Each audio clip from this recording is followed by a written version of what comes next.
Welcome, dear friend, and settle in for a journey with Voyage to Dreamland. Find a comfortable position, allowing your body to sink deeply into the surface beneath you. Let go of the day, releasing any lingering thoughts or tensions. If you find comfort in our stories, a gentle like or a quiet comment sharing your own peaceful memories would be a lovely way to connect with our community of dreamers. We invite you to share any details that bring you a sense of calm, perhaps a scent, a sound, or a texture that whispers of rest. Now, close your eyes, take a slow, deep breath, and allow my voice to be your guide as we drift into a world of serene wonder. The air is soft tonight, and a gentle quiet is settling over the world. We are about to step into a place of deep peace, a forest bathed in the tender glow of a summer evening where countless tiny lights are preparing to dance. Let the story begin, and let your dreams take flight on the wings of slumber in the heart of a forgotten valley. Nestled between rolling hills that have slumbered for centuries, lies a forest unlike any other. It is not a place of grand, imposing trees or dramatic, sweeping vistas. Instead, its magic is a quiet one, a gentle secret, whispered on the summer breeze. This is the Whisperwood, a place known only to a few, and cherished by those who have been lucky enough to wander its mossy paths. Its fame, if it can be called that, comes from a single breathtaking spectacle that unfolds as dusk deepens into night. For it is here, in the warm, humid air of the summer months, that the fireflies gather in numbers so vast they seem to merge with the starry sky above. They are not merely insects here. They are the keepers of the forest's dreams, the living embodiment of its quiet, peaceful heart. Their light is a gentle beacon, a soft, pulsating rhythm that seems to slow the very passage of time. To witness it is to feel a profound sense of connection to the natural world, a feeling of being a small but integral part of something ancient and beautiful. Our story tonight is not one of adventure or conflict, but one of immersion. It is an invitation to walk these hidden paths, to feel the soft earth beneath your feet, and to lose yourself in the gentle, hypnotic dance of a million tiny flames. We will follow a quiet observer, a soul drawn to this place in search of tranquility, and through their eyes, we will discover the subtle wonders of the Whisperwood. We will learn the language of the rustling leaves, the meaning in the hoot of a distant owl, and the profound peace that can be found in the simple, silent glow of a firefly. So let your mind grow still, let the outside world fade away, and prepare to enter a sanctuary of deep calm where the only light you need is the soft, golden glimmer of a summer firefly. The journey into the Whisperwood begins not with a grand gate or a marked trail, but with a subtle shift in the air. As you leave the open meadows, where the last vestiges of sunlight still cling to the tips of the tall grasses, a coolness seems to rise from the ground. It is a gentle change, a breath of earth and damp leaves, a promise of the shade and solitude that lies ahead. The edge of the forest is a soft curtain of ferns and low-hanging willow branches, their leaves brushing against your shoulders like a tender welcome. Step through this living doorway, and the world outside begins to fall away. The sounds of the open country, the distant hum of a world still busy and awake, are muffled, replaced by a deeper, more resonant silence. Here, sound travels differently. The snap of a twig underfoot seems to echo for a moment before being absorbed by the thick carpet of moss and fallen leaves. The call of a late afternoon songbird is not a sharp interruption, but a single, clear note in a vast, quiet cathedral. The path is not one that has been carved by human hands, but rather one that has been suggested by the land itself.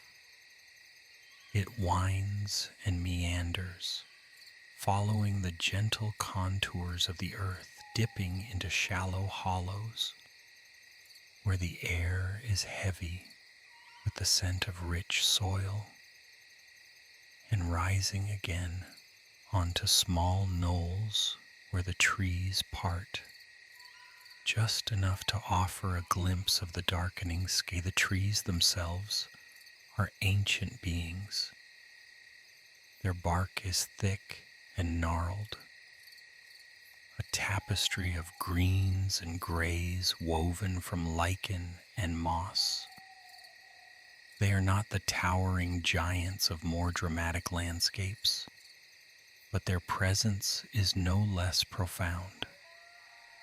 They are oaks and maples, beeches and hickories, their branches intertwined overhead to form a dense canopy that filters the remaining light into a soft, dappled glow.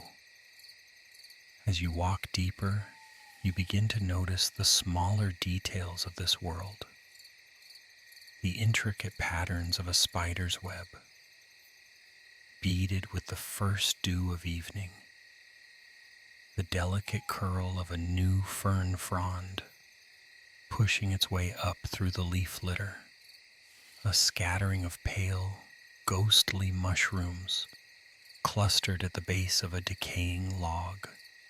Each is a small miracle, a testament to the quiet, persistent life of the forest. The light continues to fade, the soft gold of late afternoon melting into the velvety blues and purples of twilight. This is the blue hour, a time of transition and magic. The world seems to hold its breath, caught between the certainty of day and the mystery of night. The colors of the forest deepen, the greens becoming almost black, the grays of the tree trunks taking on a silvery sheen. The path ahead becomes less distinct, more a feeling than a sight, a sense of open space between the solid forms of the trees. It is in this deepening gloom that you feel the first true sense of anticipation. You are not lost, but rather enveloped. You are a guest in a world that operates on a different rhythm, a slower, more ancient clock.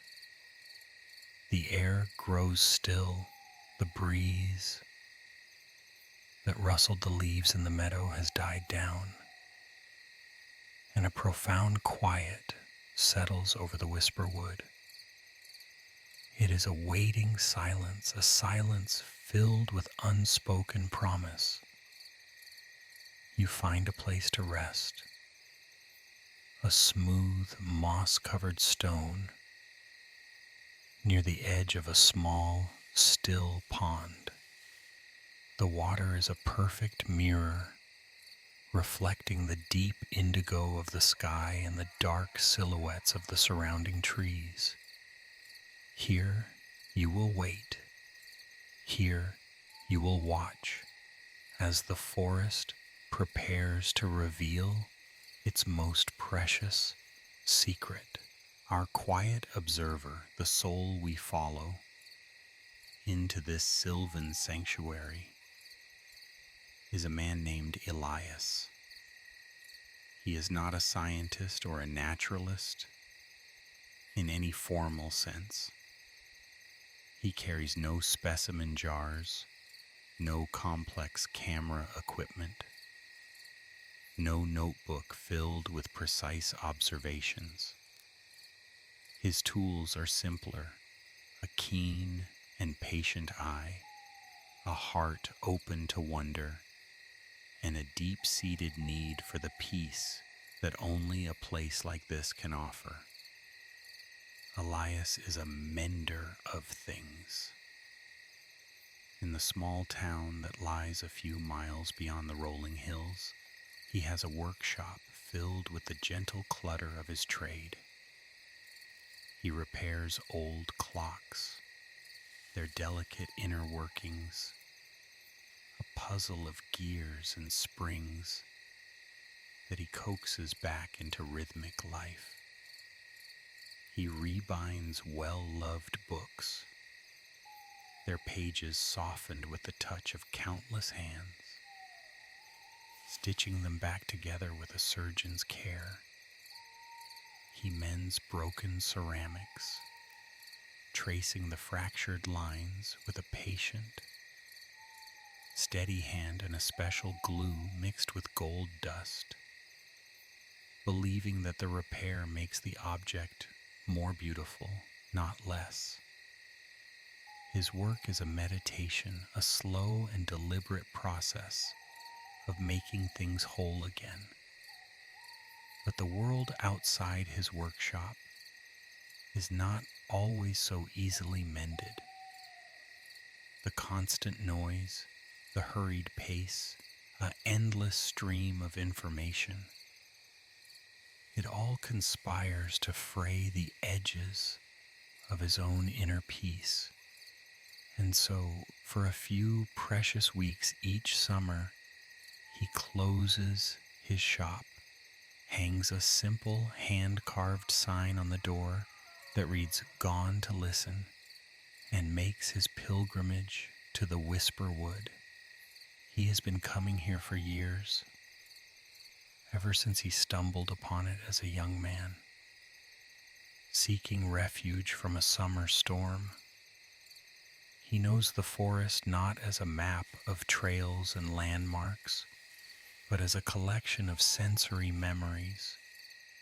He knows the particular fragrance of the damp earth after a sun shower, the feel of the cool, smooth bark of the beech trees, the exact pitch of the owl that nests in the hollow of the ancient oak. He comes not to conquer or to catalog, but to belong. He moves through the forest with a quiet reverence, his steps light and considered. He wears soft, well-worn clothes in muted earth tones, not as a conscious act of camouflage, but because it feels right. A a way of showing respect for the quiet palette of the woods. His presence is so unobtrusive that the forest's residents often seem to forget he is there. A young deer might continue to browse on tender leaves only a few yards away, its dark, liquid eyes occasionally glancing his way without alarm. A chipmunk might scurry over his outstretched boot, mistaking it for just another log. Tonight, as Elias settles onto his chosen stone by the pond, he is not filled with an eager excitement. Instead, a sense of gentle homecoming washes over him. He places his hands on the mossy surface of the stone, feeling its coolness seep into his palms. He closes his eyes for a moment, not to shut the world out, but to feel it more deeply. He listens to the almost imperceptible sounds, the gentle lapping of the water against the shore, a sound so soft it is almost a vibration felt through the ground, the rustle of a shrew in the dry leaves nearby, the distant mournful cry of a whip, poor Will, its call a three-note melody that seems to define the very essence of a summer night. He breathes in the complex perfume of the forest, a blend of damp soil, decaying wood, sweet fern, and the faint, clean scent of water. This is his ritual, his way of shedding the skin of the other world and attuning himself to the slower, deeper rhythms of this one. He is not here to seek answers to any great questions. He is here to forget the questions themselves, to simply be, to let the quiet magic of the forest mend the fractured pieces of his own spirit, just as he mends the broken objects in his workshop. He is a part of the waiting silence, another quiet soul in a world on the cusp of wonder. Let us now allow our focus to drift downward, away from the darkening sky and the silhouettes of the trees, and settle upon the forest floor, the very foundation of this tranquil world. It is a universe in miniature, a tapestry of life, decay, and rebirth woven over millennia. To the casual glance, it might appear as a simple carpet of brown and green, but for the patient observer, it reveals a complexity and beauty as profound as any grand vista. The ground beneath Elias's resting place is not soil in the way one might think of it in a garden or a field. It is a deep, spongy layer of humus, the accumulated history of the forest. Every leaf that has ever fallen, every branch that has been shed, every creature that has lived and died here has contributed to this rich, dark foundation. To press your fingers into it is to feel the cool, damp weight of centuries. It holds the memory of countless seasons, of winter snows and spring thaws, of summer sun and autumn rains. It is a living entity, breathing softly, teeming with a silent, unseen life that is the engine of the entire ecosystem. Upon this dark canvas, the mosses spread in lush, verdant constellations. There is not one kind of moss, but dozens, each with its own unique texture and shade of green. There are the feather mosses, their delicate fronds branching out like miniature ferns, creating soft, springy cushions. There are the pincushion mosses growing in tight, dense mounds that look like emerald velvet. And there are the silvery thread mosses, their capsules rising on slender stalks, catching the last of the twilight like tiny pale lanterns. Running your hand over these mosses is a study in texture. They are cool to the touch, holding the dampness of the evening air. They are soft, yet resilient, yielding to pressure and then springing back. They muffle sound, contributing to the profound quiet of the woods, absorbing footfalls and deadening the echoes of the world. Interspersed with the mosses are the ferns, the elegant lacework of the undergrowth, the broad leathery fronds of the Christmas fern, evergreen and steadfast, the delicate, almost ethereal fronds of the maidenhair fern, its thin black stems holding aloft a spray of pale green, the tall, stately fronds of the cinnamon fern, its fertile fronds standing like fuzzy brown candles in the center of a green fountain. They unfurl in slow motion, their fiddleheads a perfect spiral of potential, a symbol of the forest's constant, gentle renewal. And then there is the leaf litter, a mosaic of shapes and colors, the deeply lobed leaves of the oaks, the five-pointed stars of the maples, the smooth ovals of the beeches. Even in their decay, they possess a certain beauty. They are brittle and dry on the surface, but just underneath, they are becoming part of the damp, dark earth once more. To rustle through them is to release a dry, whispering sound and a rich, earthy scent that speaks of autumn and completion. This is the world as seen from the perspective of the smallest creatures. For a beetle, it is a landscape of mountains and valleys. For a snail, it is a vast, damp territory to be explored at a leisurely pace.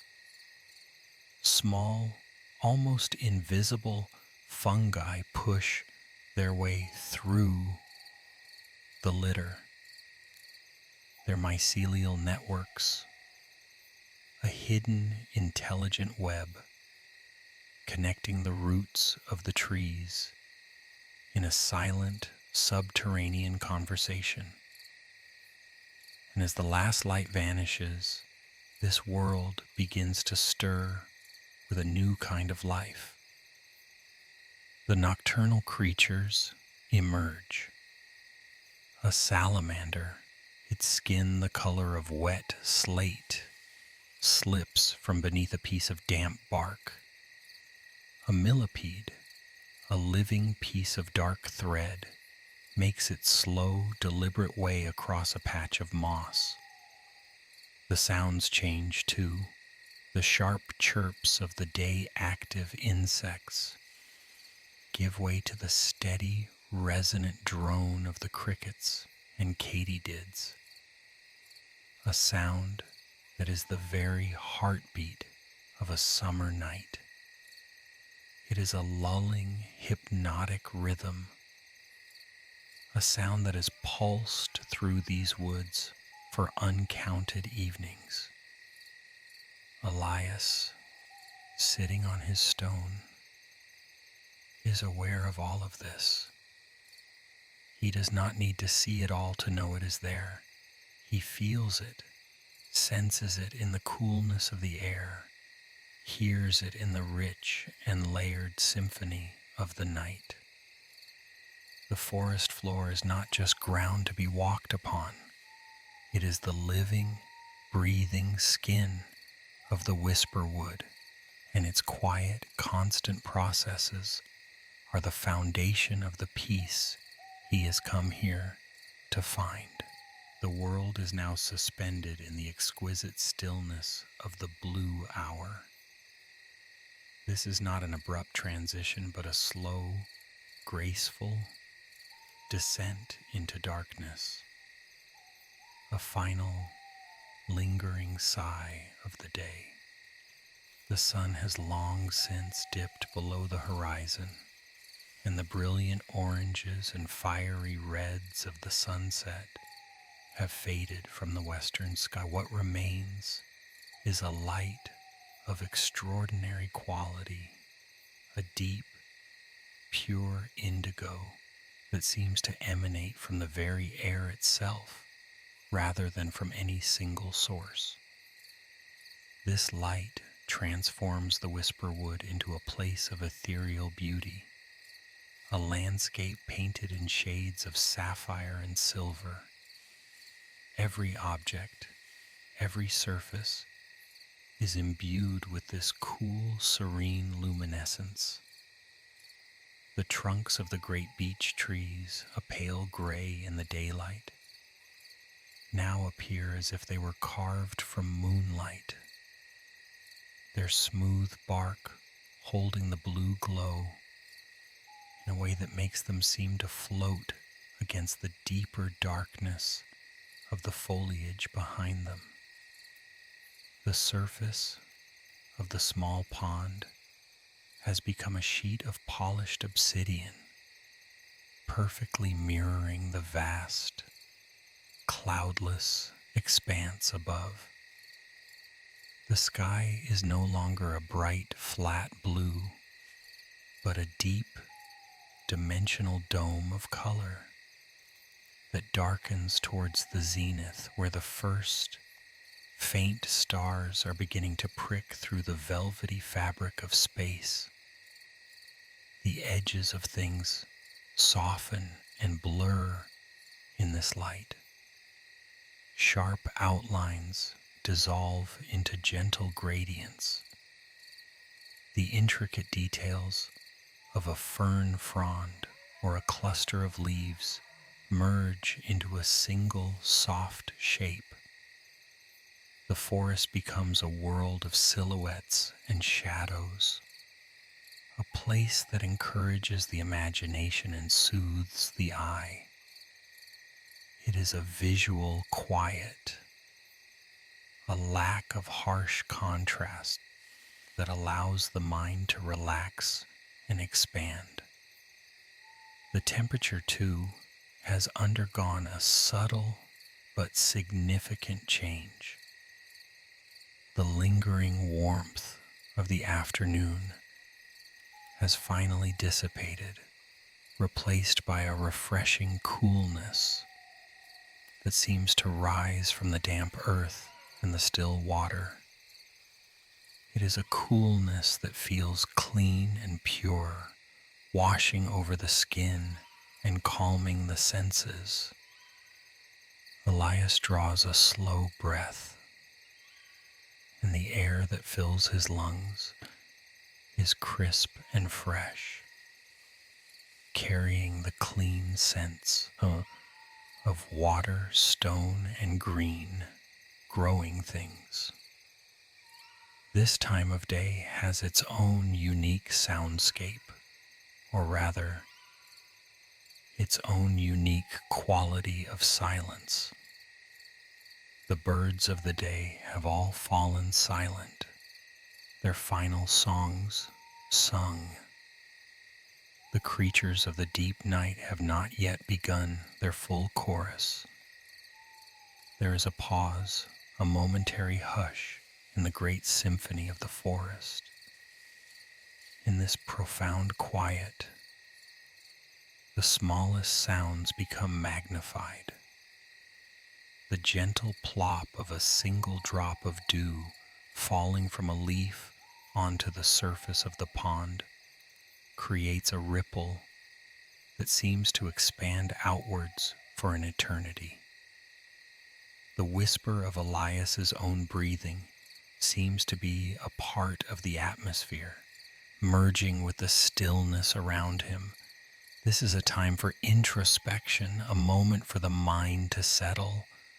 The blue light has a calming effect on the human spirit. It is a color associated with peace, with tranquility, with a sense of stability and depth. As Elias sits, bathed in this ethereal glow, he feels the last of his worldly concerns fall away. His thoughts slow down, their frantic, jagged edges smoothed away by the serene environment. He is no longer thinking in words, but in feelings and impressions. He feels the solid, dependable weight of the stone beneath him. He feels the cool, soft air on his face. He sees the world reduced to its most essential and beautiful forms. The blue hour is a threshold, a magical doorway between the world of the known and the world of the mysterious. It is the final moment of calm before the great spectacle begins. The forest is holding its breath, and Elias, a willing and patient participant, holds his breath with it. He feels a sense of privilege, of being allowed to witness this sacred daily transition. He is not an intruder here. He is a part of the scene, as still and silent as the stones and the trees, waiting for the night to reveal its heart. The deep blue of the world is a final cleansing wash, preparing the canvas for the first strokes of a different kind of light. And then it begins, not with a sudden flash or a grand announcement, but with a single tentative spark. Out over the dark, glassy surface of the Badiwi, a lone point of light appears for a fleeting second. A tiny greenish gold ember, before vanishing back into the deep blue gloom. It is so quick, so subtle, that one might almost dismiss it as a trick of the eye, a phantom created by a mind eager for the show to start. But Elias knows he has seen this first flicker countless times before. It is the scout, the herald, the first brave soul to announce that the time is right. He smiles softly to himself, a gentle inward expression of recognition and welcome. For a few long moments, there is nothing more. The profound stillness of the blue hour reasserts itself.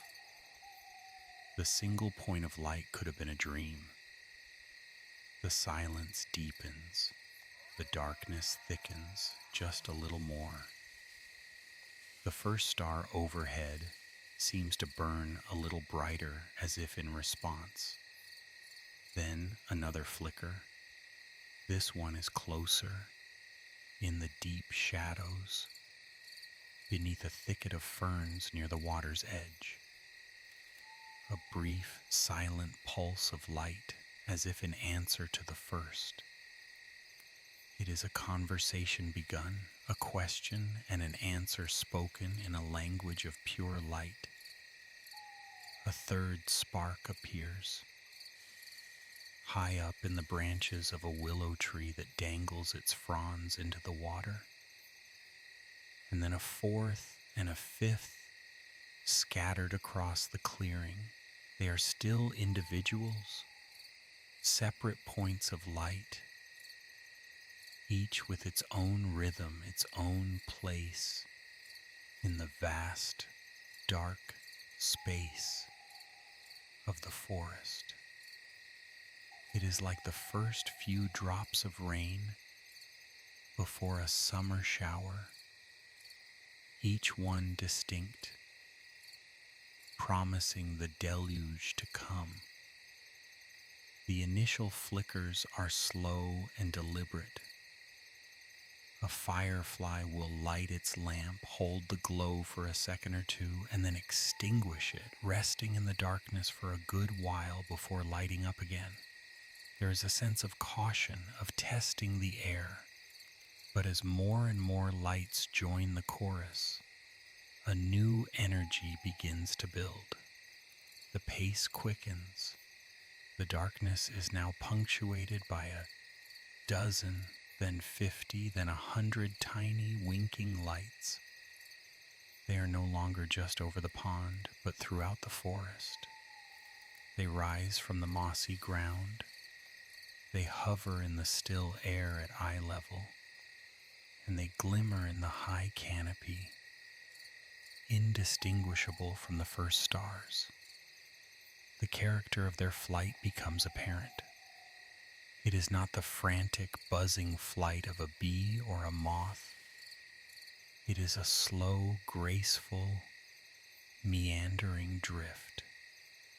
They rise and fall in gentle, looping arcs, like embers carried on a current of invisible air.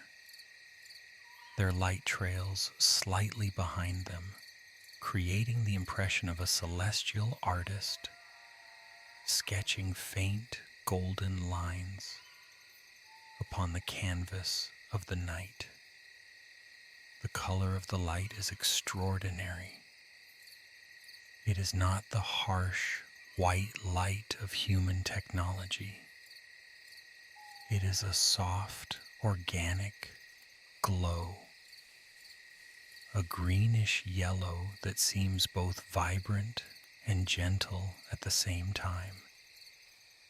It is a living light, a cool fire that does not burn but soothes.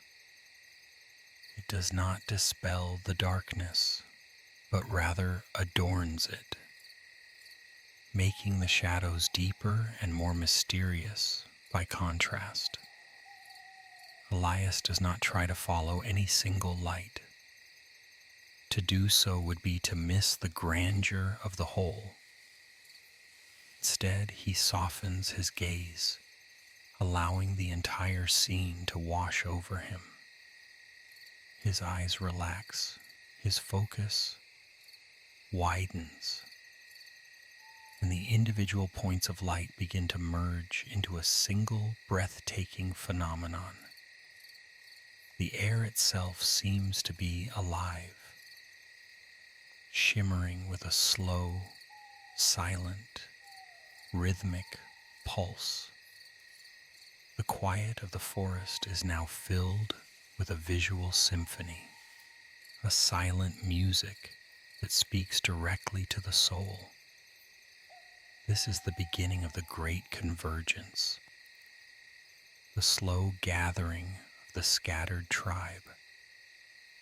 And as the last vestiges of the blue hour fade into true night, the display only intensifies, promising a spectacle of light and wonder that will fill the heart and calm the mind, drawing the observer deeper and deeper into a state of profound and peaceful enchantment.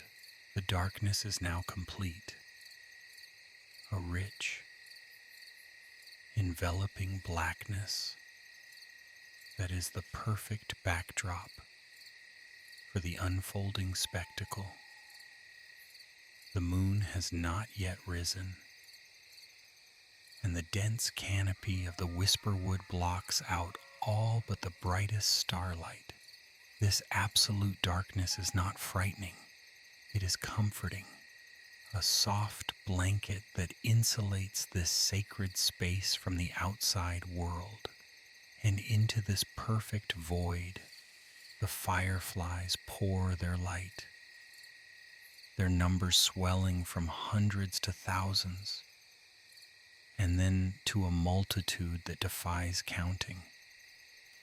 The initial tentative flickers have given way to a confident collective performance. The forest is no longer a dark space with lights in it.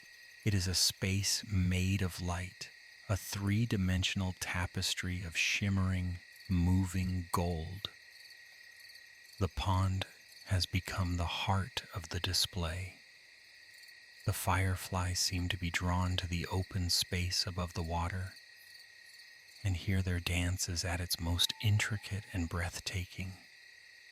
They rise from the reeds and rushes at the water's edge in a steady, silent stream, ascending into the air and then swooping and gliding in vast, synchronized patterns.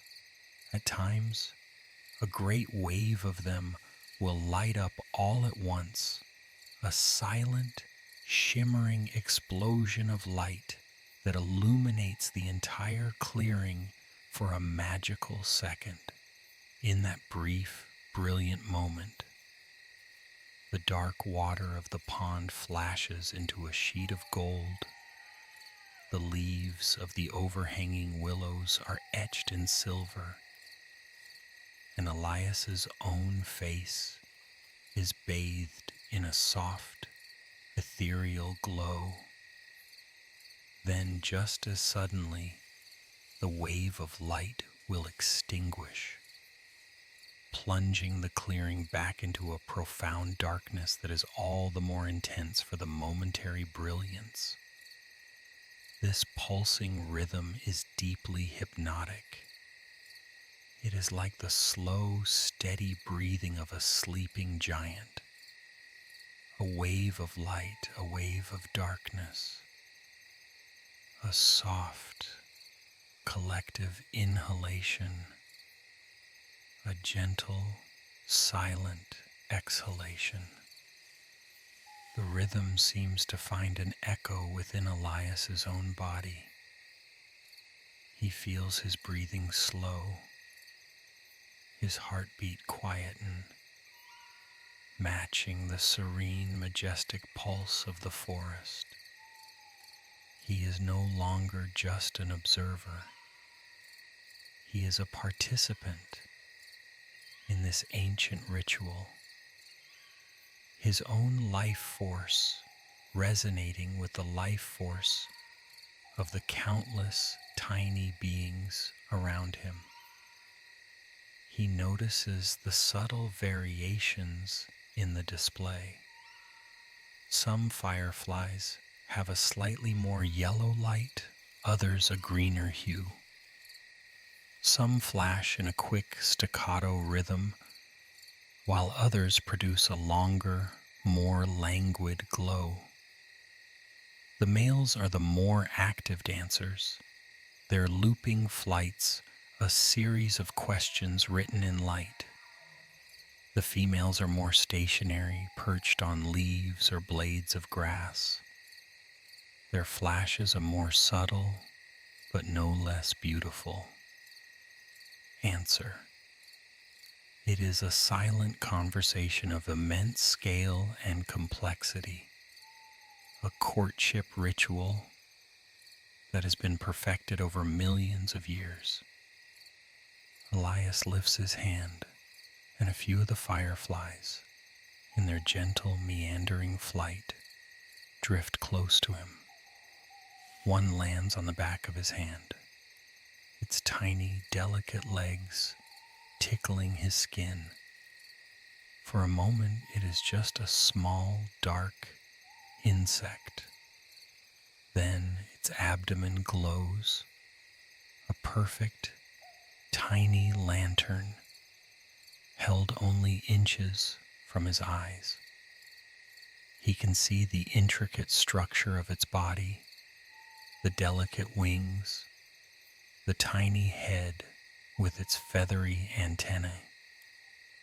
To be this close to one of the performers, to see the source of this single point of light in a universe of light, is to feel a sense of profound intimacy with the wild, untamed heart of nature.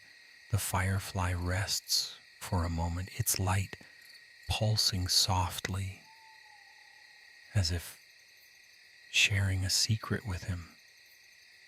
Then, with a flicker of its wings, it lifts off, rejoining the great swirling dance, its individual light once again becoming part of the magnificent whole. The air is filled with a soft, almost imperceptible hum, not of sound, but of energy, the collective life force of millions of tiny beings, each one a spark of life, a bearer of a small, precious flame.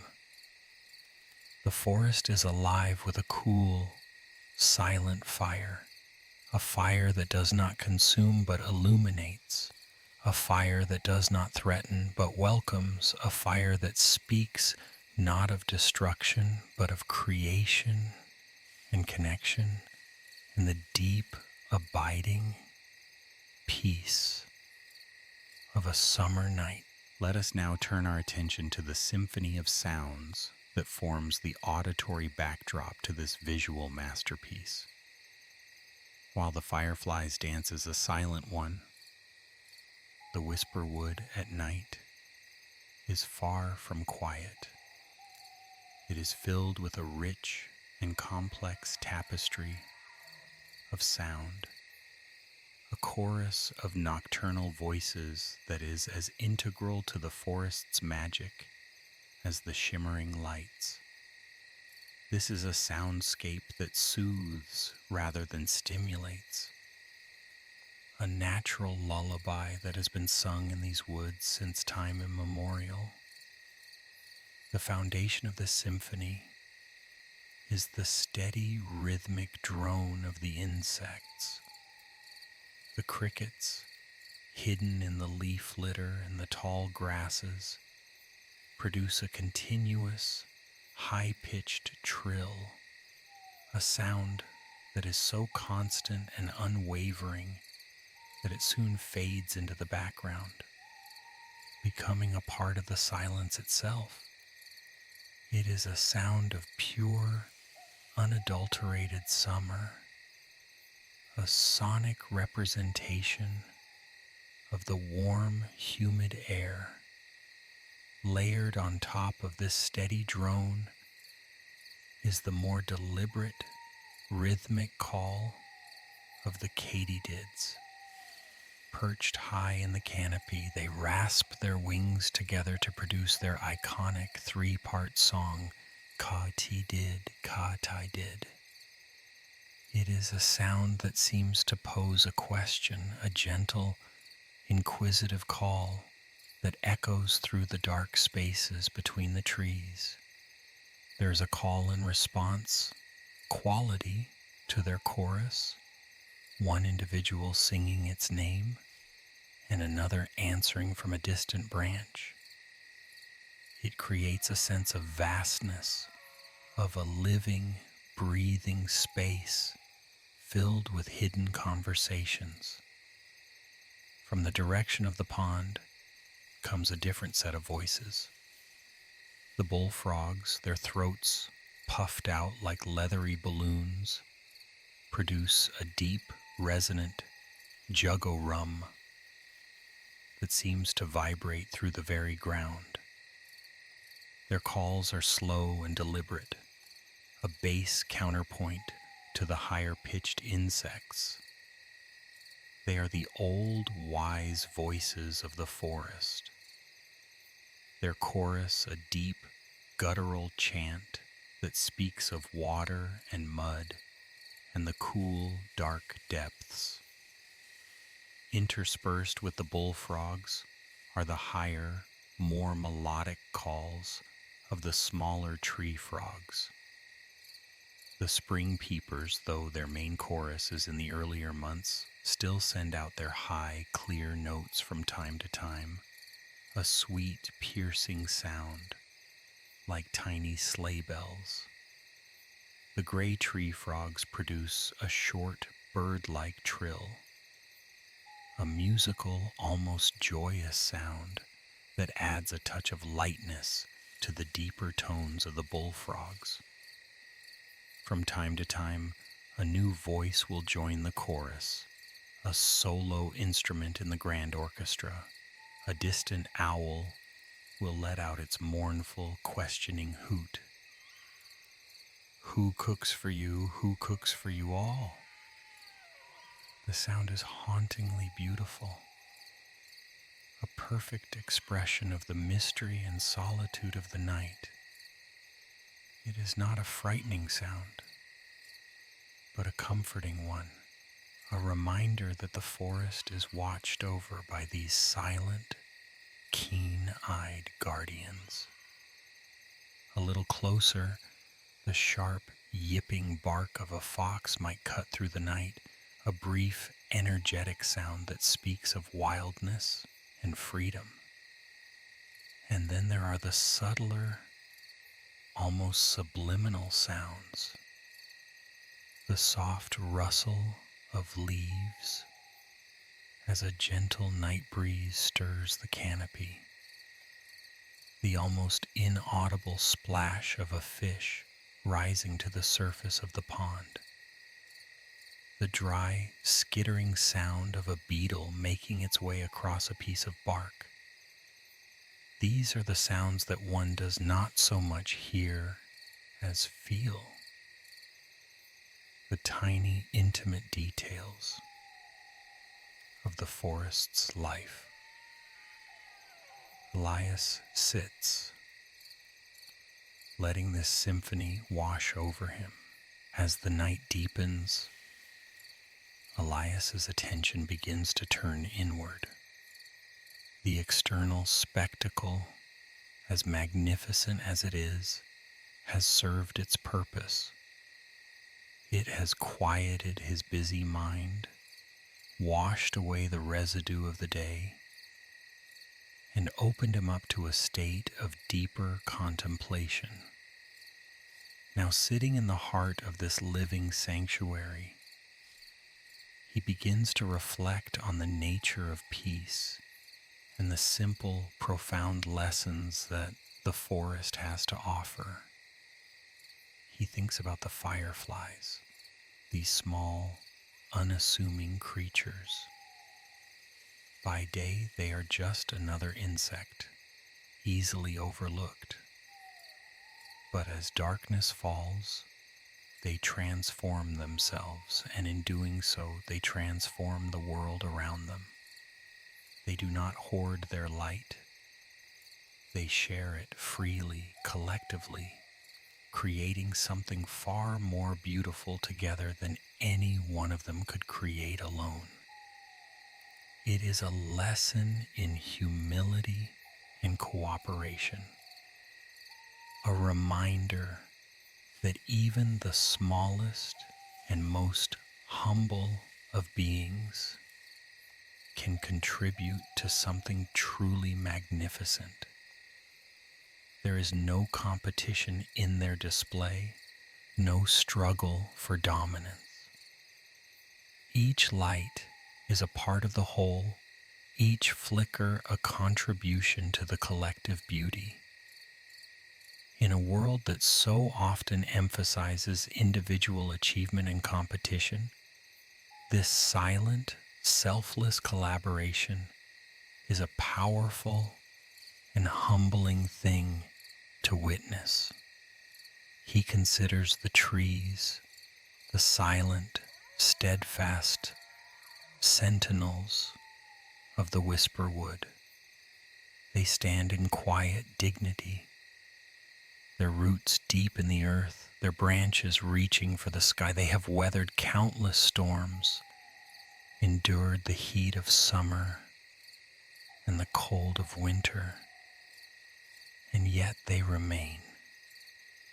They are a testament to the power of patience and resilience.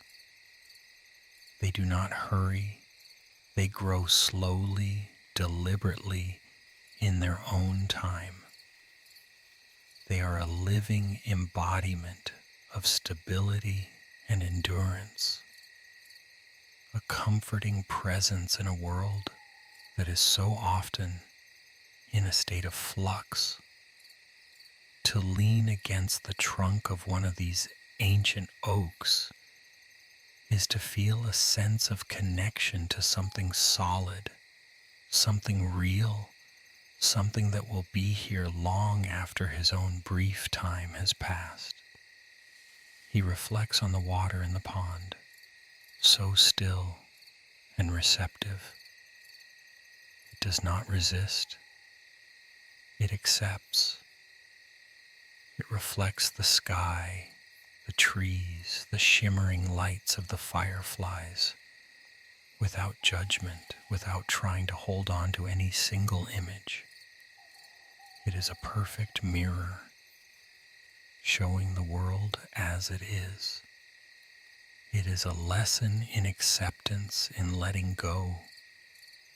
The water teaches him to be still, to be open, to allow the beauty of the world to flow through him without trying to possess it or control it.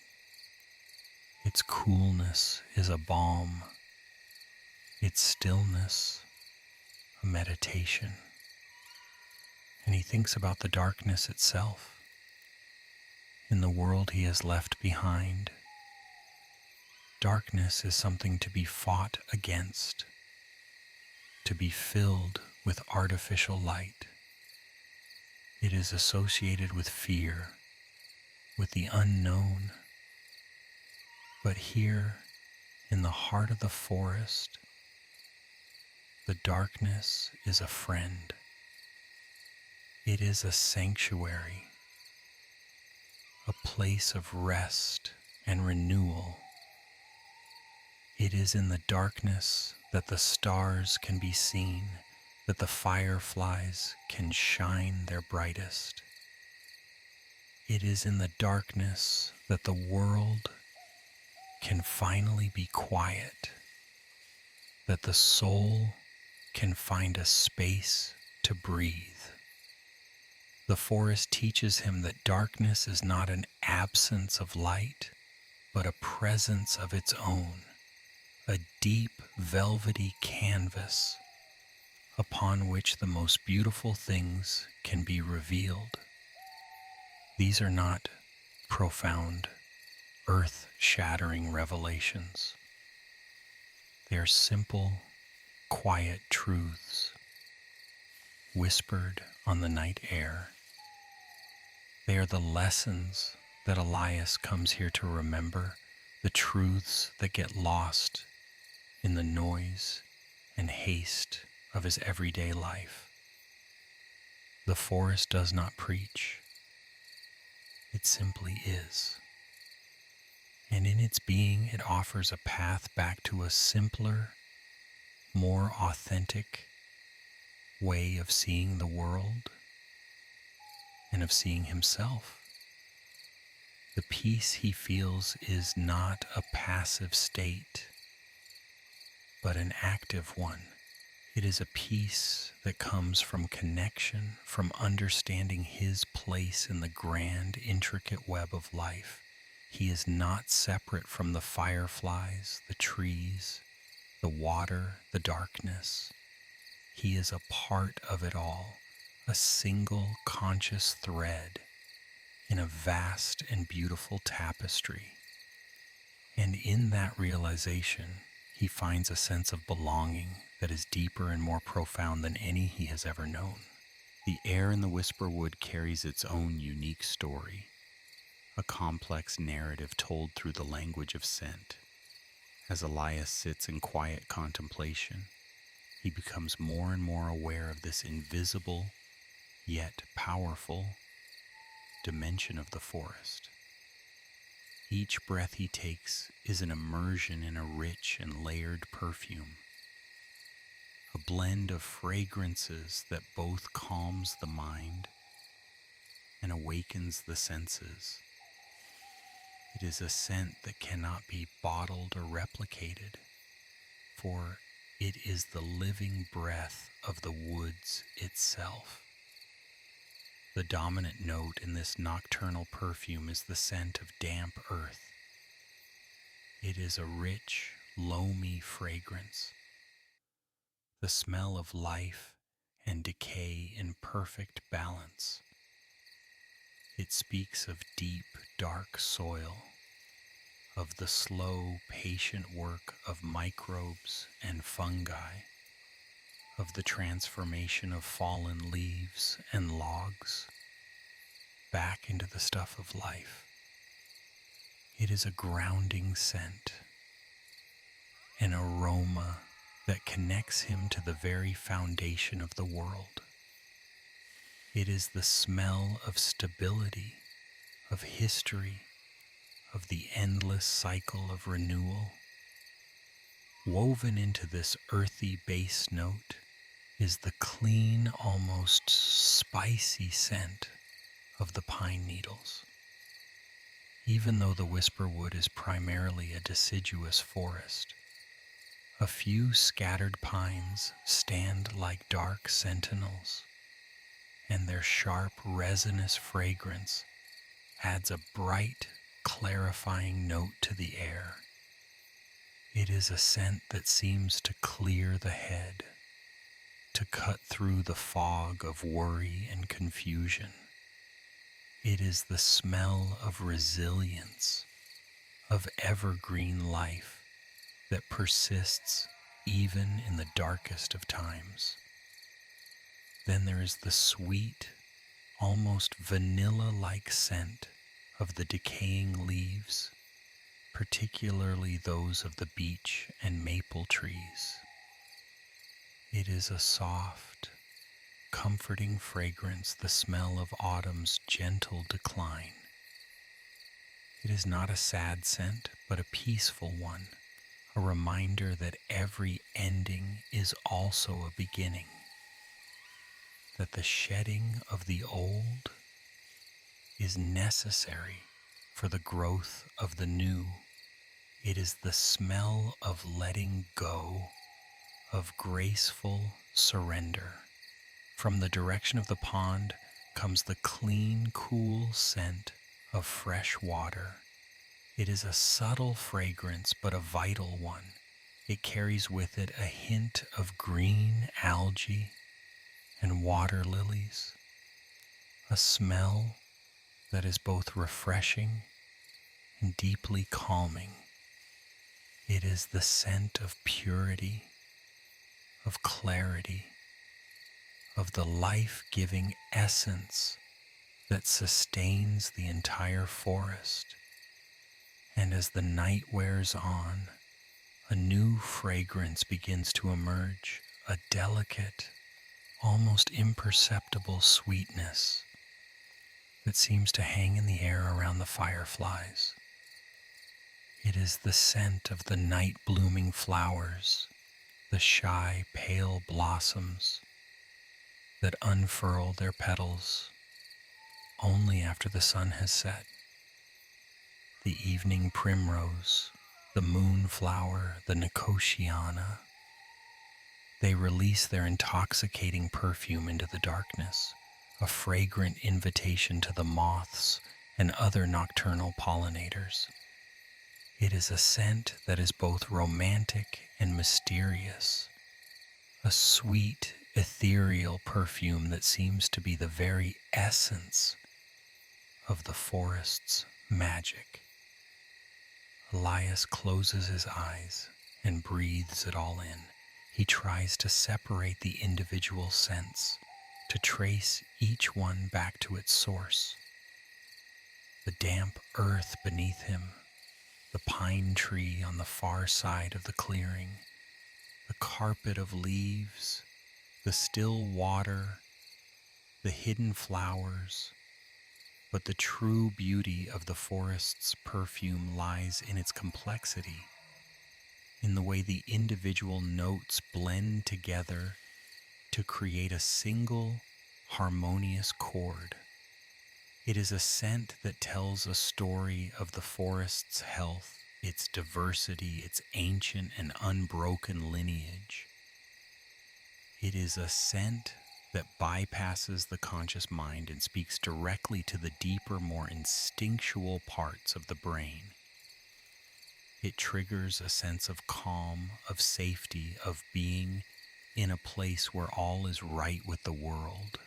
It is a form of aromatherapy far more potent than any essential oil, for it is the pure, unadulterated breath of life itself. To breathe the air of the Whisperwood at night is to take the forest into oneself, to let its peace and its wildness become a part of your own being. Time in the Whisperwood does not move in a straight line. It flows and eddies, it pools and meanders, much like the slow, winding stream that feeds the pond. The rigid, clock-driven time of the outside world has no meaning here. The minutes and hours, the deadlines and appointments, they all dissolve in the face of a much deeper, more ancient rhythm. The only time that matters here is the slow, graceful turning of the earth, the rising and falling of the light, the unfolding of the seasons. As Elias sits by the water's edge, he loses all track of how long he has been there. Has it been an hour? 3? It is impossible and irrelevant to say. He has entered what he thinks of as forest time. It is a state of being where the past and the future lose their sharp edges, and only the present moment exists in its full, rich intensity. He is fully immersed in the now of the shimmering fireflies, the now of the frog's chorus, the now of the cool air on his skin. This slowing down of time is one of the most precious gifts that the forest has to offer. In his daily life, time is a commodity, something to be managed, saved, spent. It is a source of pressure, a constant reminder of all that needs to be done. But here, time is a vast, open space, a boundless ocean in which to drift. There is no hurry, no agenda. The only task is to be present, to witness, to feel. The forest itself is a living clock, but one that marks a different kind of time. The slow, almost imperceptible growth of the trees marks the passing of decades and centuries. The annual cycle of budding, leafing, turning, and falling marks the passing of the years. The daily arc of the sun and the monthly cycle of the moon mark the passing of days and nights. It is a cyclical time, not a linear one, a time of eternal return. To be in the presence of these ancient rhythms is to be put back in touch with a more natural, more human sense of time. It is to remember that we are not machines designed to operate at a constant, frantic pace. We are biological beings designed to live in harmony with the natural cycles of rest and activity, of light and darkness. The fireflies, too, are masters of this natural time. Their entire lives are compressed into a few short weeks of summer. They emerge from the earth, live their brief, glorious lives in a flurry of light and dance, and then they are gone. They do not mourn their short lifespan. They live it to the fullest. They are a poignant reminder of the preciousness of each moment, of the importance of shining your light, however briefly, into the world. As the night progresses, Elias feels the frantic, hurried rhythms of his own body begin to unwind.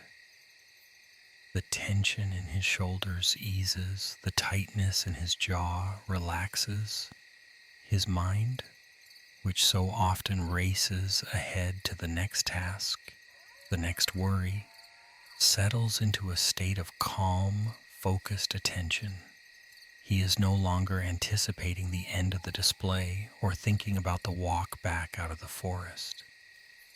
He is simply here now, in this perfect, timeless moment.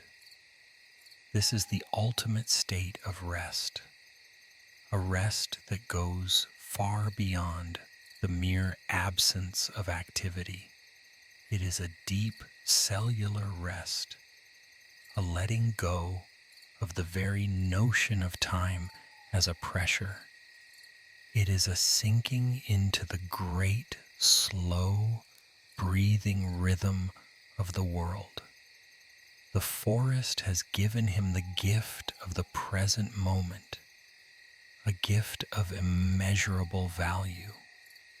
And in this timeless space, surrounded by the silent, shimmering dance of a million tiny lights, he finds a peace so deep and so profound that it feels like coming home. Within the grand, seemingly chaotic dance of the fireflies, Elias begins to perceive a deeper order, a series of repeating patterns that speak to a hidden, universal geometry. The human mind is a natural seeker of patterns, finding comfort and a sense of understanding when it can discern order within complexity. Here, in the heart of the Whisperwood, this innate tendency becomes a powerful tool for deepening his state of meditative calm. The experience is not one of active analysis, but of passive recognition, as the gentle recurring motifs of the forest reveal themselves to his softened gaze. He notices the spiral, a form that appears again and again. It is there in the slow, looping flight of a male firefly as it rises and falls in its search for a mate. It is echoed in the unfurling fiddlehead of a fern at his feet, a perfect green coil of potential energy. He recalls the swirling patterns of water draining from the pond after a heavy rain, and even the great spiraling arms of the Milky Way, a faint, luminous band, now visible through a gap in the canopy. The spiral is the signature of growth, of energy, of movement from a central point outwards into the world. Seeing it repeated in the flight of an insect and the shape of a galaxy creates a profound sense of connection, a feeling that the same fundamental laws of beauty are at play on every scale of existence. Then he observes the pattern of branching. The gnarled limbs of the ancient oak tree above him branch out from the main trunk, And from those limbs, smaller branches divide. And from those still smaller twigs, each one a smaller echo of the one before. He sees the same pattern in the delicate veins of a fallen leaf, in the network of trickling streams that feed the pond, and even in the dendritic spread of the moss across the surface of his stone. This pattern of branching is the signature of connection, of distribution, of life seeking out resources and pathways. It is the forest's circulatory system, its nervous system, its skeleton. Recognizing this repeating form reinforces the feeling of the forest as a single interconnected organism where every part is linked to every other, a unified whole of breathtaking complexity and elegance. The pulses of light themselves form a pattern in time. The rhythmic flashing, the waves of synchronized light, followed by moments of darkness, create a temporal pattern that is as structured as a piece of music. It has a tempo, a rhythm, a cadence.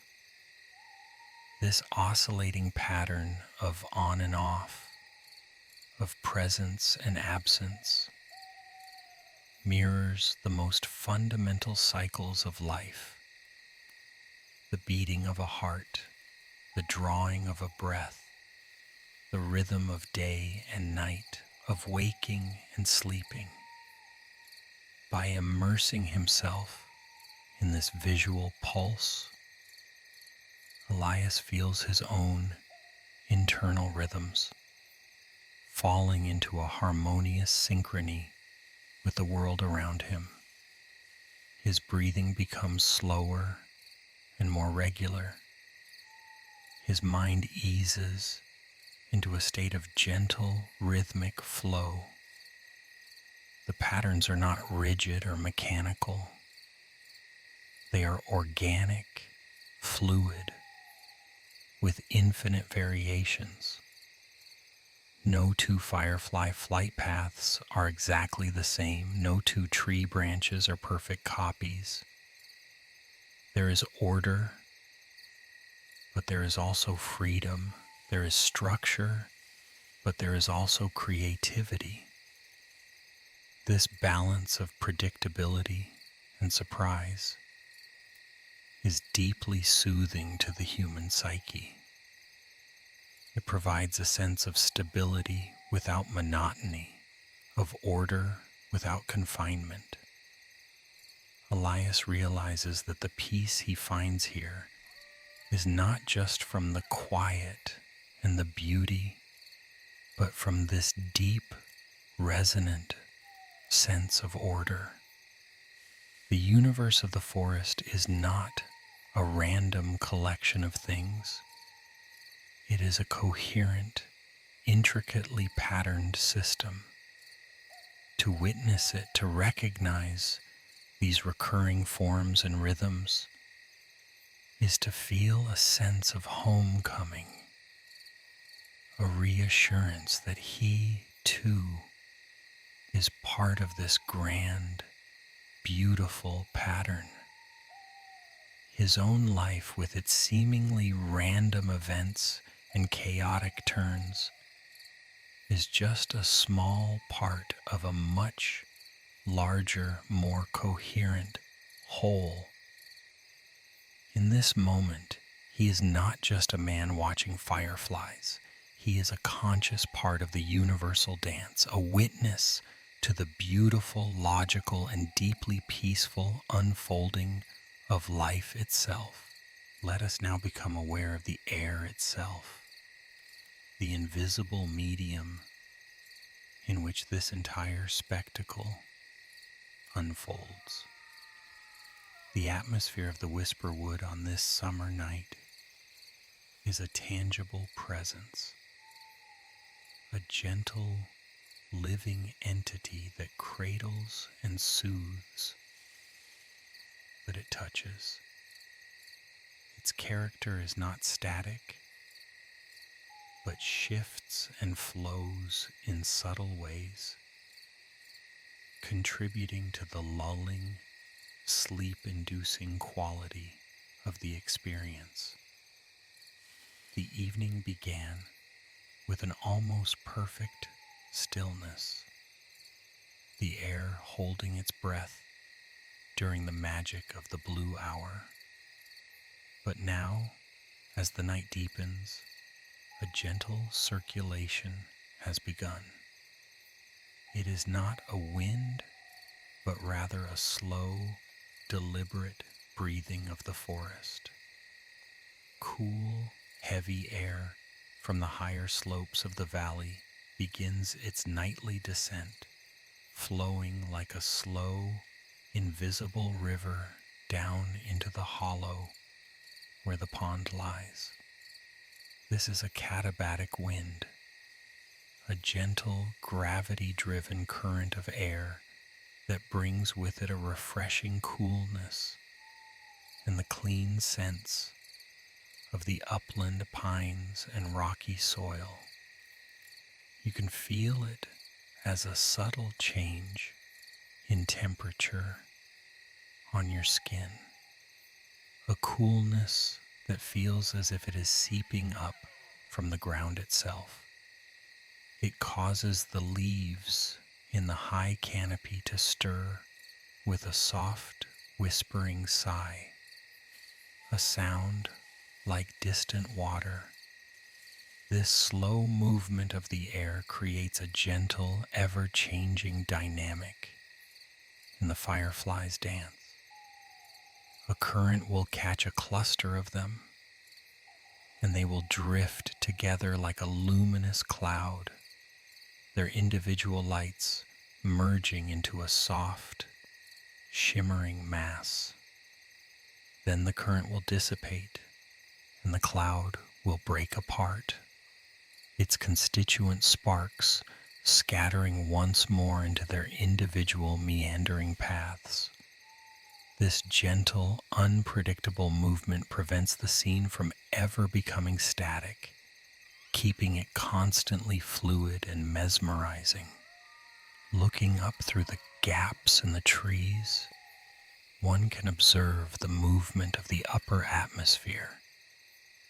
High, thin clouds, spun from ice crystals in the cold stratosphere, drift slowly across the field of stars. They are so tenuous that they do not block the starlight, but rather diffuse it, creating a soft, milky glow. They move with a majestic, unhurried pace. Their slow journey across the heavens, a testament to the vast, silent processes of the planetary weather engine. Watching them is like watching ships on a distant, dark ocean. Their silent passage, a powerful hypnotic that draws the mind away from earthly concerns and up into the grand, silent peace of the cosmos. The humidity, too, is a key element of the atmosphere. The air is soft and heavy with moisture, the legacy of the day's warmth, acting on the damp earth and the open water of the pond. You can feel it as a soft, velvety texture on your skin, a gentle embrace that is comforting and protective. This humidity helps to soften sounds, muffling the sharper edges of the insect calls and creating a more blended, resonant soundscape. It also makes the firefly's light appear to glow with a softer, more radiant halo. Each point of light surrounded by a tiny, luminous.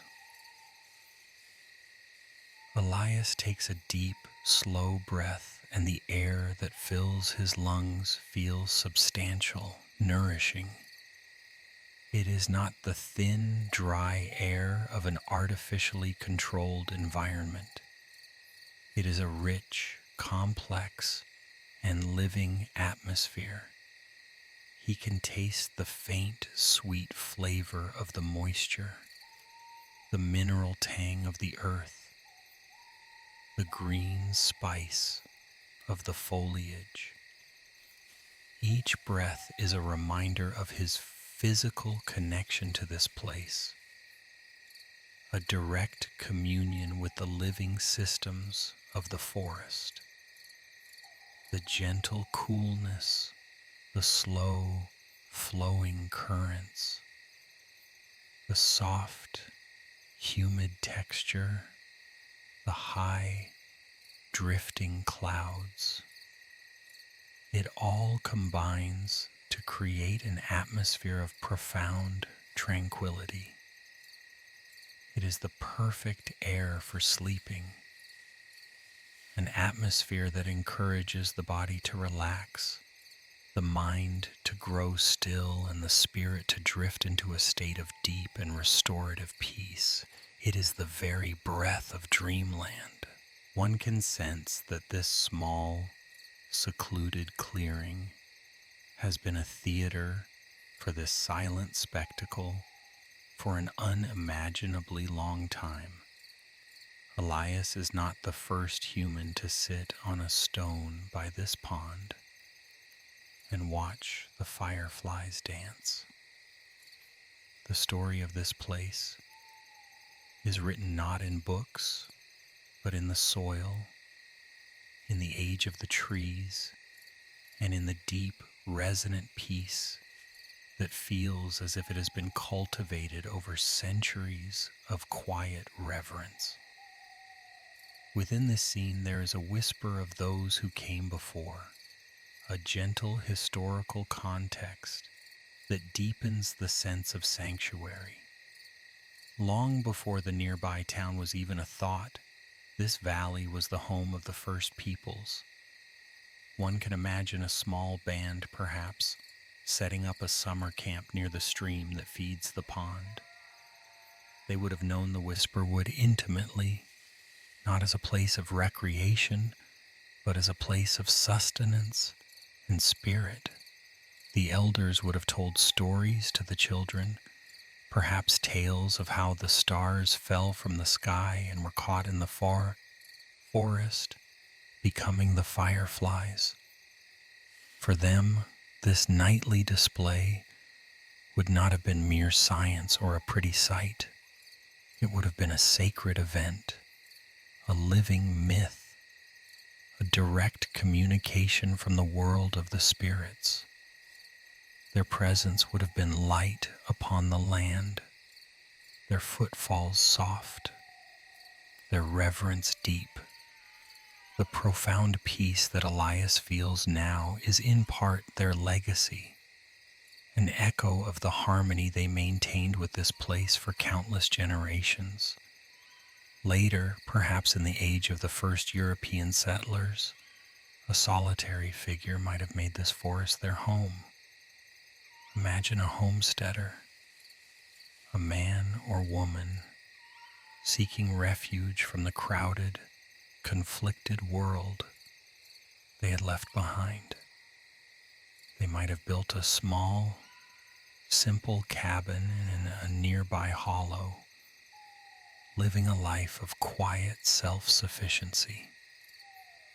For this lonely soul, the fireflies would have been their nightly companions, a silent, beautiful congregation that eased their solitude.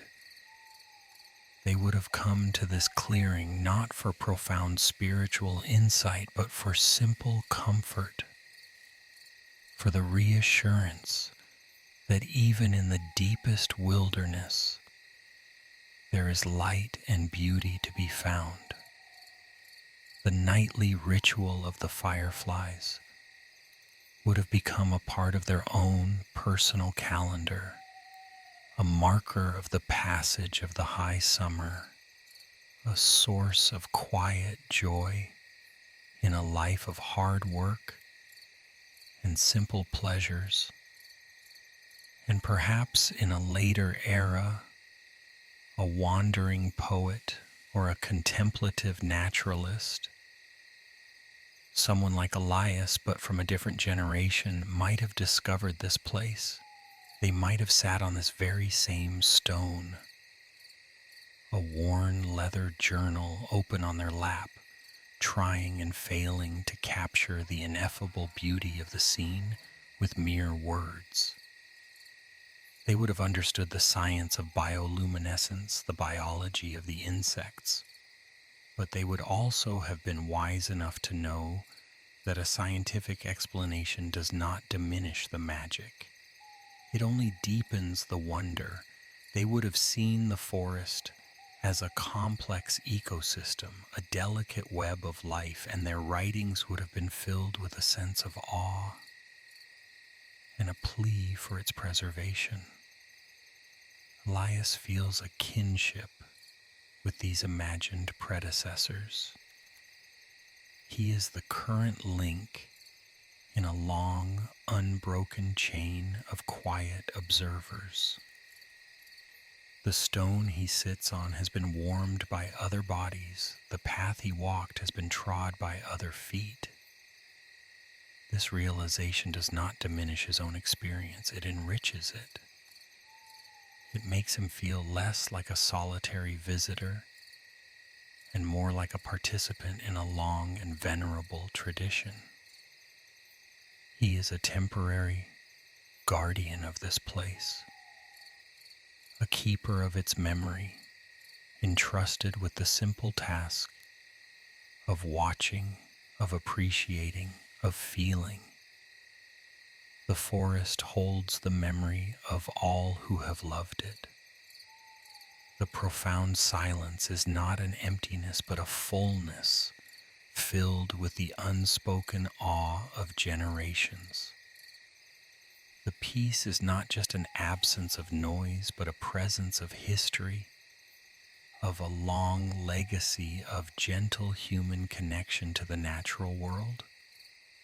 To sit here is to sit in the company of ghosts, not frightening specters, but gentle, kindred spirits who, like him, came to the Whisperwood to listen, to watch, and to be healed by the simple, timeless magic of the firefly forest. The profound peace that Elias finds in the Whisperwood is not a stark contrast to his everyday existence, but rather an extension of it. His life in the small town that nestles in the shadow of the hills is a carefully curated existence of quietude and deliberate, gentle routine. The forest is not an escape from his life, but its annual pilgrimage, the deep well from which he draws the tranquility that infuses all his other days. His mornings begin not with a jarring alarm, but with the soft gray light of dawn filtering through the window of his small cottage. He rises slowly, his movements unhurried, and his first act is to put a kettle on the old cast iron stove. While the water heats, he stands at his kitchen window, which looks out onto a small garden where herbs and unruly flowers grow in a happy tangle. He watches the world awaken, a robin pulling a worm from the dewy grass, the leaves of the climbing rose trembling in the first faint breeze of the day. The ritual of making tea is a meditation in itself. He warms the small ceramic pot, spoons in the loose leaf tea, a simple, robust black tea whose earthy aroma fills the small kitchen, and pours the steaming water over the leaves, watching them unfurl and release their color. He drinks his tea from a favorite mug, a piece he mended himself, its hairline crack traced with a thin vein of gold. He sits not with a newspaper or a screen, but with the quiet companionship of his own thoughts, letting his mind gently awaken to the possibilities of the day. His workshop, attached to the back of the cottage, is his sanctuary. It is a space filled with the scent of old paper, wood polish, and machine oil. Sunlight streams through a large, dusty window, illuminating the motes of dust that dance in the air like their own silent constellation. Here, he is surrounded by the tools of his trade, each one worn smooth with use, its place on the workbench as familiar to him as a constellation in the night sky's work as a study in patience. Whether he is coaxing the delicate escapement of a grandfather clock back into a steady rhythm or carefully stitching the spine of a book of poetry, his movements are precise, economical, and deeply focused. He does not rush. He understands that to rush is to risk breaking the very thing he is trying to mend. The world outside the workshop, with its demands for speed and efficiency, fades away. Here, there is only the task at hand, the gentle challenge of bringing something broken back to a state of wholeness and utility. His lunch is a simple affair, often bread and cheese and an apple, eaten in his garden if the weather is fine. In the afternoons, his work continues, but its pace seems to slow even further, matching the gentle decline of the sun. As evening approaches, he will close his workshop, wiping his tools and sweeping the floor, not as a chore, but as a respectful closing of the day's labor. His evenings are for walking. He ambles through the quiet streets of the town, exchanging gentle nods with his neighbors, or he follows the path along the river that flows at the edge of town, watching the swallows dip and dive over the water as the light begins to fade. His life is a fabric woven from these simple, repeated threads. It is a life that many would find uneventful, even boring. But for Elias, it is a life of deep contentment. He has consciously chosen the slow, the quiet, the deliberate over the fast, the loud, the chaotic. He has learned that peace is not something you find, but something you cultivate moment by moment, day by day. And so when he makes his journey to the Whisperwood, he is not a tourist seeking a momentary thrill. He is a pilgrim returning to the source, coming to immerse himself in the wild, untamed version of the same peace he so carefully nurtures in his own quiet life. The landscape whispers stories not just of light, but of the countless other lives that unfold in the cool, welcome darkness. While the fireflies are the undeniable stars of this nocturnal theater, they are but one thread in a much larger and more intricate tapestry of life. To truly appreciate the peace of the Whisperwood is to become aware of this bustling yet serene nocturnal ecosystem, a world that awakens as the day world sleeps. In the shadows near the base of a large maple, a raccoon makes her nightly rounds. Her movements are a study in deliberate, careful exploration. She places each paw with precision, her clever, black-fingered hands testing a loose piece of bark, her masked face turned inquisitively towards every new scent. She is not a silent creature. She communicates with a series of soft chitters and purrs as her young kits tumble and play behind her. Her presence is not disruptive, but rather adds a layer of domestic, familial warmth to the wildness of the forest. She is a provider, a mother, a resourceful survivor, going about her necessary and peaceful business. On the broad, flat leaf of a milkweed plant, a Luna moth rests, a breathtaking apparition of pale lime green. Its wings, with their long, elegant tails and ethereal eye-like spots, are as delicate as stained glass. It is a creature of almost impossible beauty, born without a mouth, its sole purpose to fly for a few short nights, to find a mate, and to continue its lineage. It does not flutter frantically, but sits in serene stillness, a living jewel placed carefully upon the dark velvet of the night.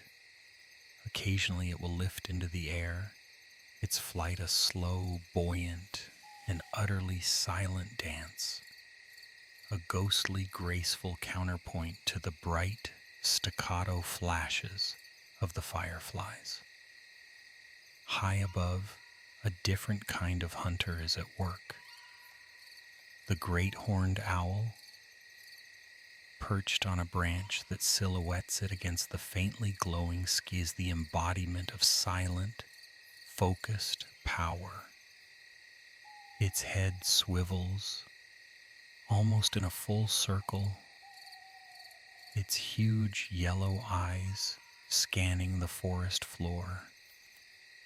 It is a predator, a key part of the forest's balance, yet its presence is not one of menace, but of profound, watchful calm. When it hunts, it does not create a commotion. It launches from its perch in an utterly silent glide, its specialized wing feathers muffling the sound of its own flight. The small mouse or vole it seeks will likely never know it is coming. This act of predation, so vital to the health of the ecosystem, is carried out with a quiet efficiency that maintains the overarching peace of the woods. The forest floor is alive with a more subtle activity. A line of ants marches with tireless determination along a fallen log. A daddy, long legs, a delicate construction of impossibly thin limbs, picks its careful way through the moss.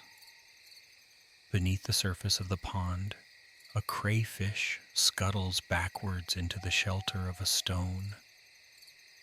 Each of these creatures is engaged in the fundamental, gentle dramas of its own existence, seeking food, avoiding danger, finding shelter, reproducing. There are no grand conflicts, no noisy battles.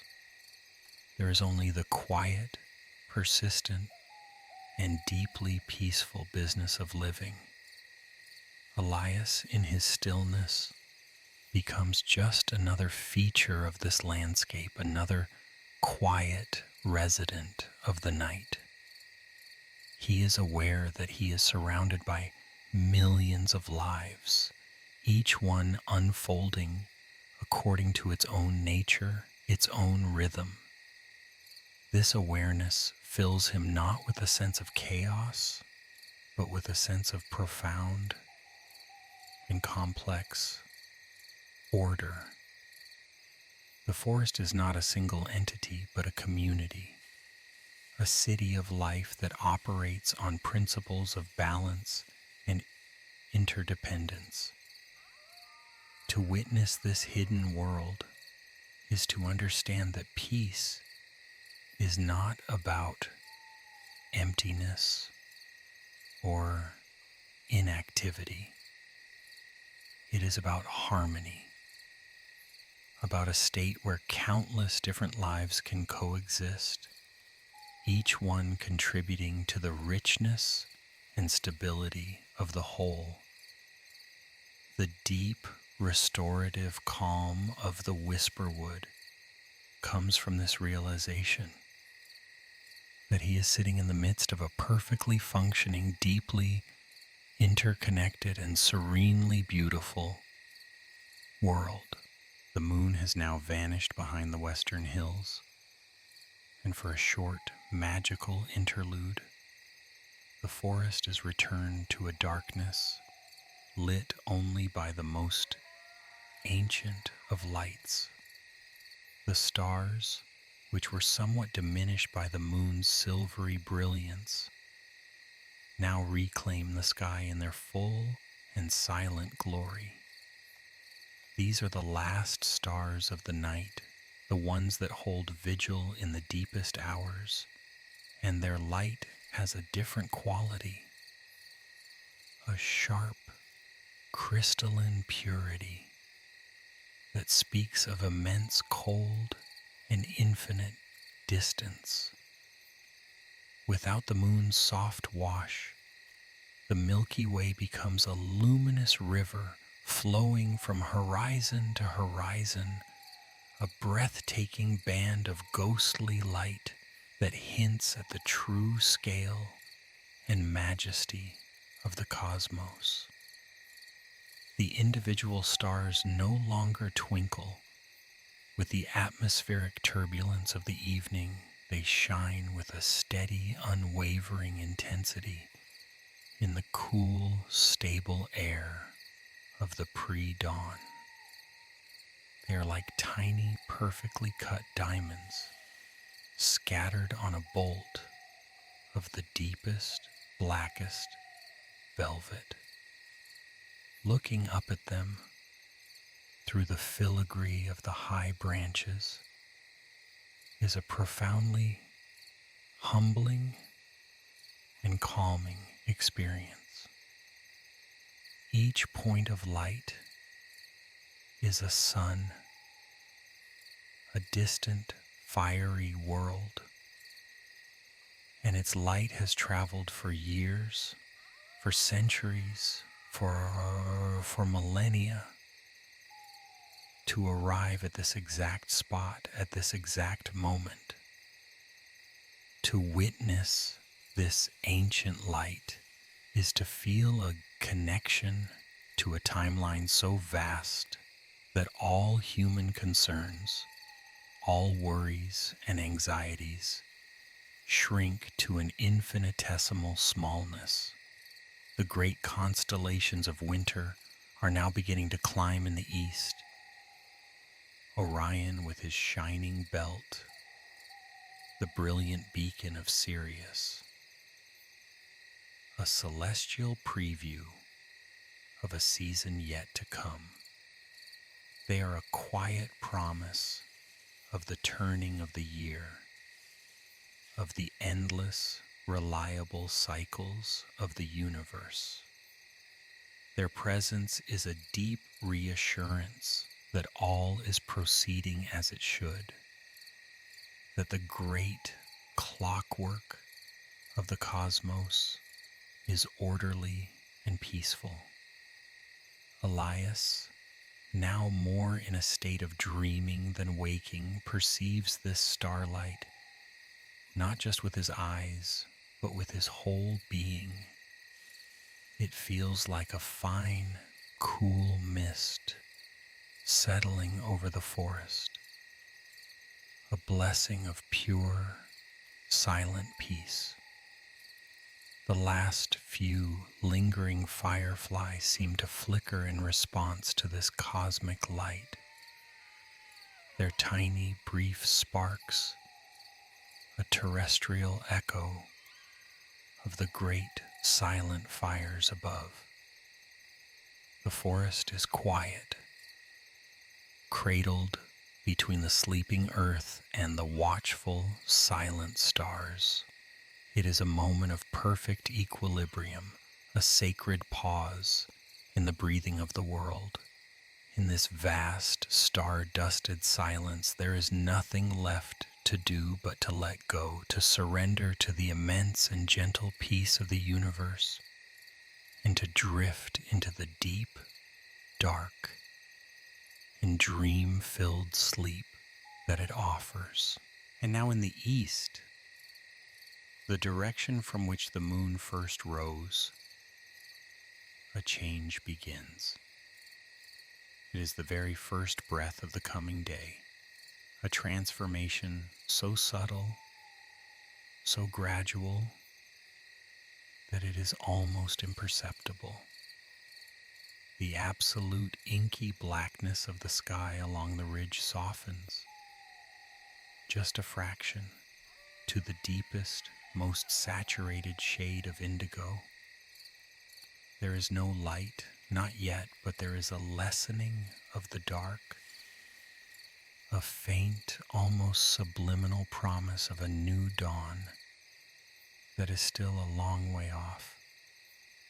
This is the astronomical twilight, the period when the sun is still far below the horizon, but its first, most scattered rays are just beginning to touch the highest layers of the atmosphere. It is not a call to wake, but rather the final, deepest lullaby of the night. It signals that the world has reached its point of maximum rest and is now holding in a state of perfect, suspended stillness. The air itself seems to register this change. A new coolness settles into the hollow, a clean, profound chill that is the signature of the hour before dawn. It carries with it a different scent, a faint, clean, almost metallic odor. The smell of the high, cold atmosphere, of ozone and empty space. It feels like the purest air one could possibly breathe, a final cleansing of the senses. This subtle shift does not disturb the peace, it deepens it. It is a sign that the long, magical night has fulfilled its purpose. It has provided a spectacle of light, a symphony of sound, and most importantly, a sanctuary of deep and profound quiet. The world has been washed clean by the darkness, healed by the silence, and is now at rest, waiting in a state of serene potential. For the human spirit, this moment is a powerful invitation to final surrender. It is the moment to release the last vestiges of conscious control, to trust in the cycles of the world, and to allow oneself to sink into the most restorative phase of sleep. The coming of the dawn is not something to be anticipated or waited for. It is a process to be slept through, to be met on the other side of a period of deep and dreamless rest. The first faint breath of dawn is a whisper that says, "All is well. The night has been beautiful. Now sleep, sleep deeply." The subtle shift in the atmosphere, that first cool breath of approaching dawn, carries with it a new aromatic story. The sense of the deep night, the rich, loamy smell of decay, the musky fragrance of nocturnal creatures begin to recede, replaced by the fresh, clean, and vibrant scents of the waking plant world. It is the morning scent of the forest, a perfume of pure renewal. The primary note in this new fragrance is the smell of the dew itself. It is a clean, green, watery scent, the smell of life in its purest form. It is the fragrance of the millions of tiny droplets clinging to the leaves, the grass, the moss, each one a tiny crucible of freshness. This scent is especially strong on the new leaves of the ferns and the young saplings, a smell that is the very essence of green, growing things. It is a fragrance that speaks not of history and decay, like the earth of the deep night, but of potential of new beginnings, of life stretching and awakening after a long rest. Woven into this watery greenness is the sharper, more clarifying scent of the conifers, the pine and hemlock, their needles heavy with dew, release their resinous, balsamic fragrance into the cool morning air with a new intensity. It is a scent that clears the mind and invigorates the spirit. But in this context, it is not a call to action, but a final, deep, clarifying breath preparing the world for its eventual awakening. There is also the faint, sweet, and slightly spicy scent of the crushed leaves and grasses that have been trod upon by the creatures of the night. The path through the forest, damp with dew, releases a gentle herbal perfume, a mixture of wild mint, sweet clover, and other humble plants. It is a gentle, almost pastoral scent, a fragrance that speaks of simple, unassuming life.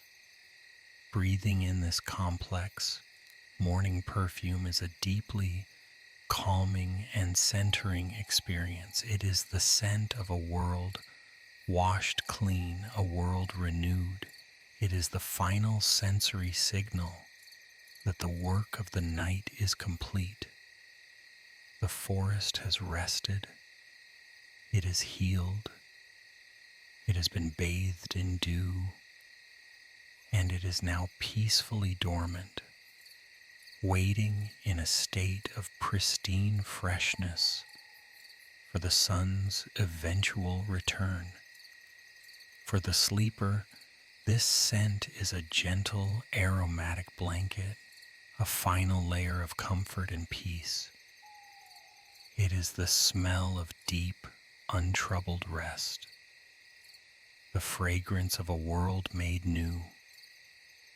And an invitation to let go and drift in that freshness until the morning comes. The story of the light now focuses on a single, final performer. In the deep green shadows of a fern thicket, one last firefly remains. Perhaps it is a young one, its rhythm slightly out of sync with the others. Or perhaps it is simply the most persistent, the most determined to hold on to the magic of the night for as long as possible. Its light is no longer part of a grand chorus, but is now a solitary, precious beacon in the immense, quiet dark. It lifts from a damp leaf, its flight no longer the energetic looping dance of the early evening. It is a slow, meandering drift, a tired, graceful waltz through the cool, still air. It floats over the glassy, dark surface of the pond, its small, golden light creating a tiny, shimmering track on the water, a final, fleeting signature.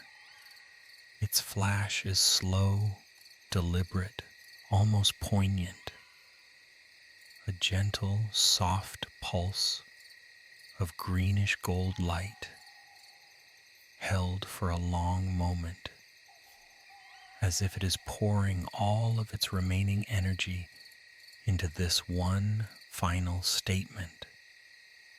Then a long, dark pause, a rest so complete it seems as if it will not light up again. But then another soft, gentle glow, perhaps a little dimmer this time, a little softer. It is a light that is not calling for a mate or announcing its presence, but seems be simply shining for the pure, quiet joy of it. A final, personal celebration of its own small, miraculous life. It makes a final, slow circle of the clearing, a quiet tour of farewell.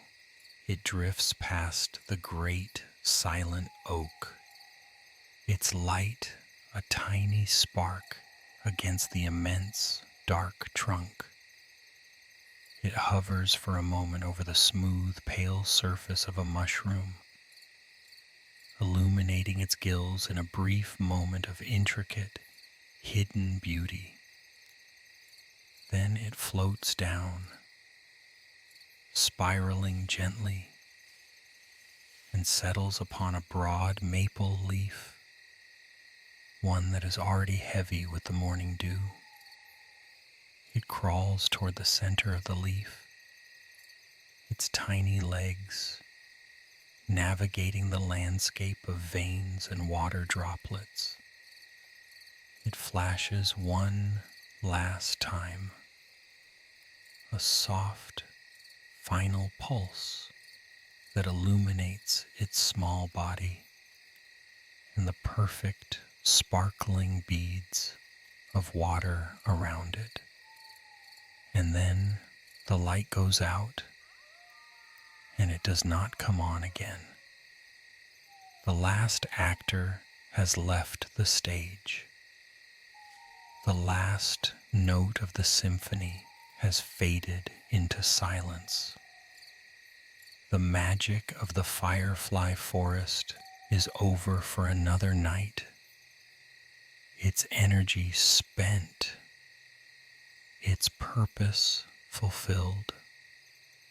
All that remains is the deep, profound, and all-encompassing peace, a stillness that is now absolute and complete, an open, gentle invitation to the final, total surrender of sleep. Elias is no longer truly awake. He is drifting in that beautiful, liminal space between consciousness and dream, a quiet harbor where the world and the mind become one. He is aware of the forest, not as an external place, but as an internal feeling, a state of being that has permeated him to his very core. He reflects in this dreamlike way on the gift he has been given.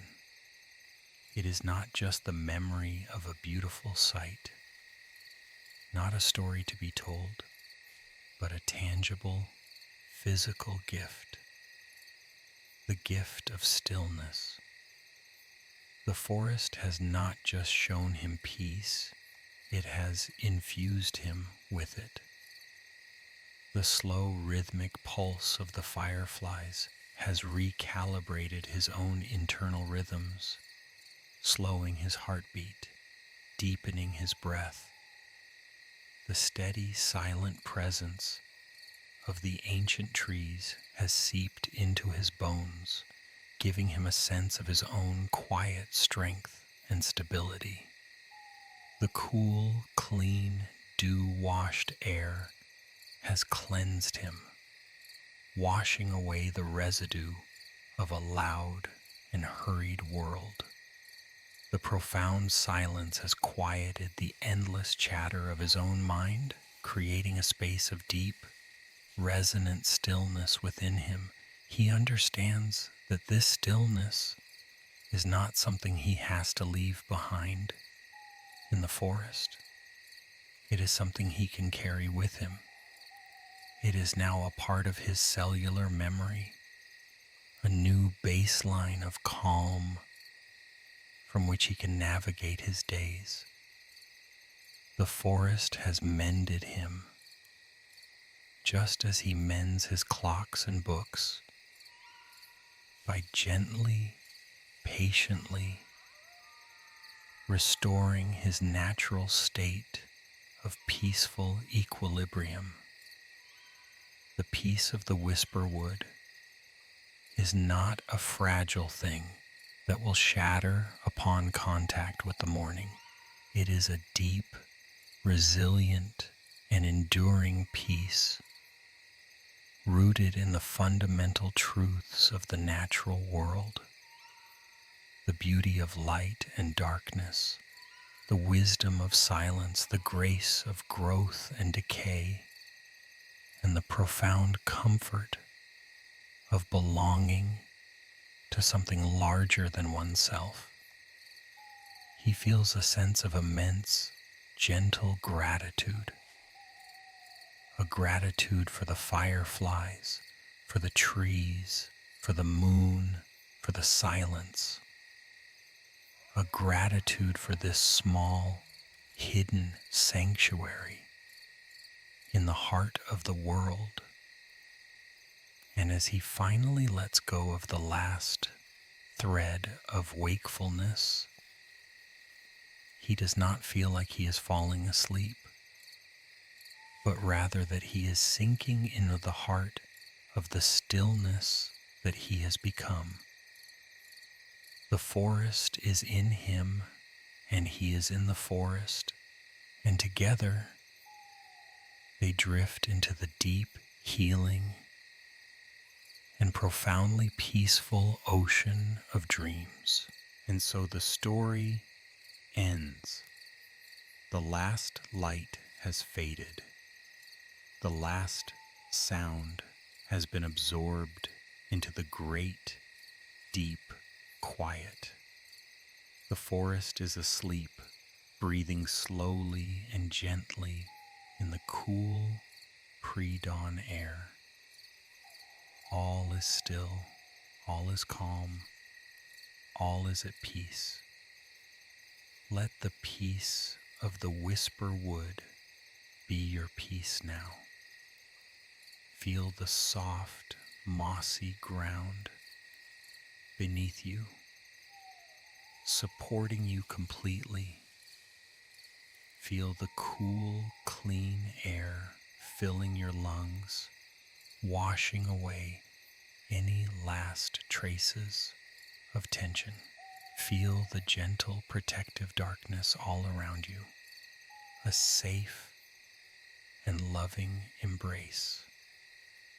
There is nothing left to do, nothing left to think, nothing left to be, but at rest. The fireflies have finished their dance, and now it is your time to sink into the deep, restorative dance of sleep. Let your thoughts drift away like the last sparks of light, fading gently into the quiet. Let your body grow heavy, sinking deeper and deeper into comfort and stillness. You are safe. You are held. You are at peace.